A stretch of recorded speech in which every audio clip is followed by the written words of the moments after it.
नमस्कार दर्शक बंधु काली ओडिशार पाणीपाग केमिति रहिबो केउं जिल्लारे वर्षा वज्रपात घड़घड़ी जोर पवन और प्रचंड खरा संभावना रही केउं जिल्ला को जारी होइछि येलो और ऑरेंज वार्निंग। वीडियोटी भल लगिले लाइक करंतु एवं चैनल को सब्सक्राइब करी बेल आइकन दबांतु जहा द्वारा समस्त पाणीपाग अपडेट सबुठारु प्रथमे आपनक पाखकु पहुंची पारिबो। आसंतु जानिबा आईएमडी रो पूर्वानुमान अनुसार कालीर संपूर्ण पाणीपाग अपडेट। भारतीय पाणीपाग विभाग पक्षरु प्रकाशित उपग्रहरु मिलिथिबा चित्ररे पूर्व और उत्तर पूर्व भारत उपरे घन मेघर विस्तृत आवरण स्पष्ट भाव देखा जाउछि। मौसुमी वायु सक्रिय रहिथिबारु ओडिशा, पश्चिमबंग, झारखंड, बिहार एवं उत्तर पूर्व राज्यगुड़िक उपरे वर्षाकारी मेघ सक्रिय रहिछि।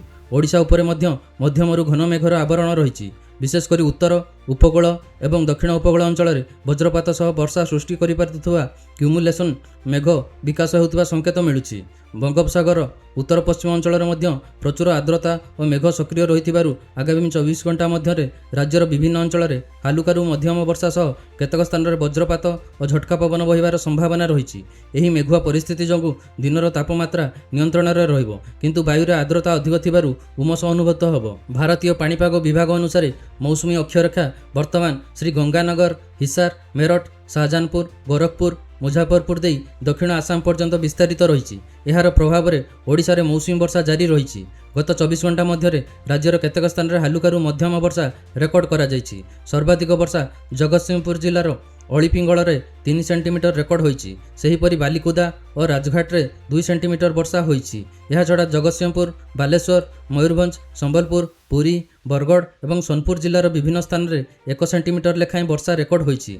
तापमात्रा कथा कहले राज्यर समतल अंचल में सर्वाधिक तापमात्रा 36.4 डिग्री सेल्सियस पारलाखेमुंडी रेकर्ड होइथिला बेले सर्वनिम्न तापमात्रा 19.9 डिग्री सेल्सियस बौद्धरे रेकर्ड करा जायछि।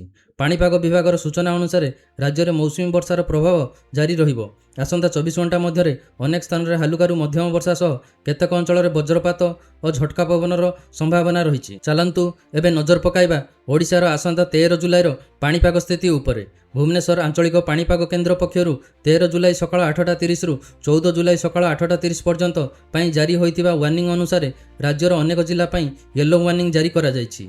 एही सतर्क सूचना अनुसार मयूरभंज, केन्दुझर, सुंदरगढ़, झारसुगुड़ा, संबलपुर, बरगढ़, सोनपुर, कंधमाल, कलाहांडी, रायगड़ा, गजपति, गंजाम, नयागढ़, खोर्धा, पुरी, कटक, जाजपुर, भद्रक, बालेश्वर, केन्द्रापड़ा एवं जगतसिंहपुर जिलार केतक स्थान में वज्रपात सह वर्षा होबार संभावना रही। यह सह घंटा प्रति 30 रु 40 किलोमीटर बेगर झटका पवन बहीपे। केतक अंचल में वज्र घड़घड़ी सह स्वल्प समय मध्य प्रबल वर्षा होबार आशंका रही। विशेषकर मयूरभंज, केन्दुझर, बालेश्वर, भद्रक, संबलपुर, बरगढ़, कंधमाल और रायगड़ा जिलार केतक स्थान में भारी वर्षा होबार संभावना पाणीपाग विभाग पक्षरु प्रकाश करा जायछि। अन्यपटे नुआपड़ा, कोरापुट, मालकानगिरी, नवरंगपुर, बलांगीर, बौद्ध, देवगढ़, अनुगुल और ढेंकानाल भली जिलागुड़िकर कौनसी विशेष सतर्क सूचना नथिले मध्य स्थानीय पागर प्रभाव में हालुकारु मध्यम वर्षा होइपारे। पाणीपाग विभाग लोकंकु वज्रपात समय खोला पड़िया, गछ तले किंबा विद्युत खुंट निकटरे न रहिबाकु परामर्श देइछि। चाषी माने पागर स्थिति को देखि कृषि कार्य करने सह पशुधन को सुरक्षित स्थान में रखिबाकु अनुरोध करा जायछि। तेणु आसंता 24 घंटा पई सतर्क रुहंतु। पाणीपाग विभागर सूचना उपरे नजर रखंतु एवं अत्यावश्यक न हेले वज्रपात समय बाहर को जीवाकु एडांतु। चलंतु एबे नजर पकाइबा ओडिशार आसंता 13 जुलाईर सर्वाधिक तापमात्रा पूर्वानुमान उपरे। भुवनेश्वर आंचलिक पाणीपाग केन्द्र पक्षरु 13 जुलाई पई जारी होइतिबा वार्निंग अनुसार राज्य में आसंता काली दिनर सर्वाधिक तापमात्रा 31 रु 35 डिग्री सेल्सियस मध्य रहिबार संभावना रही। राज्यर उपकूल एवं दक्षिण उपकूल ओडिशार किछि जिल्ला रे गरम और उमसपूर्ण पाग अनुभूत होबार संभावना रही। गत किछि दिनर वर्षा परे एबे दिनर तापमात्रा धीरे धीरे बढ़ुथिले मध्य मौसुमी आर्द्रता और मेघुआ पाग जोगु प्रचंड गरमर संभावना नहीं। तेबे वायुरे आर्द्रता अधिक रहिबारु राज्यर अधिकांश अंचल में गरम सह उमस अनुभूत हेबो।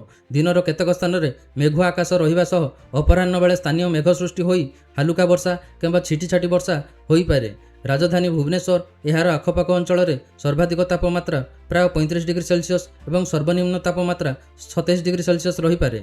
दिन सारा आकाश में मेघर प्रभाव रहिबो एवं उमस अधिक अनुभूत हेबो। पाणीपाग विभाग बालेश्वर, भद्रक, जाजपुर, कटक, केन्द्रापड़ा, जगतसिंहपुर, खोर्धा, पुरी, नयागढ़, गंजाम और गजपति जिला येलो वार्निंग जारी करिछि। ଏହିସବୁ ଅଞ୍ଚଳରେ ଦିନ ସମୟରେ ତାପମାତ୍ରା ବହୁତ ଅଧିକ ନଥିଲେ ମଧ୍ୟ ବାୟୁରେ ଅଧିକ ଆର୍ଦ୍ରତା ରହିବା କାରଣରୁ ଗରମ ଓ ଗୁଳୁଗୁଳି ଅନୁଭୂତ ହେବ। ବିଶେଷ କରି ଦିନ 11ଟାରୁ ଅପରାହ୍ନ 3ଟା ମଧ୍ୟରେ ଉମସର ପ୍ରଭାବ ଅଧିକ ରହିପାରେ। ଭୁବନେଶ୍ୱର, କଟକ, ପୁରୀ, ପାରାଦୀପ, ବାଲେଶ୍ୱର ଓ ଭଦ୍ରକ ଭଳି ଉପକୂଳବର୍ତ୍ତୀ ସହରଗୁଡ଼ିକରେ ଲୋକମାନେ ଅଧିକ ଅସୁସ୍ଥତା ଅନୁଭବ କରିପାରନ୍ତି। ଘାମ ଅଧିକ ବାହାରିବା ସହ ଶରୀରରେ ଜଳଶୂନ୍ୟତାର ସମସ୍ୟା ଦେଖାଦେଇପାରେ।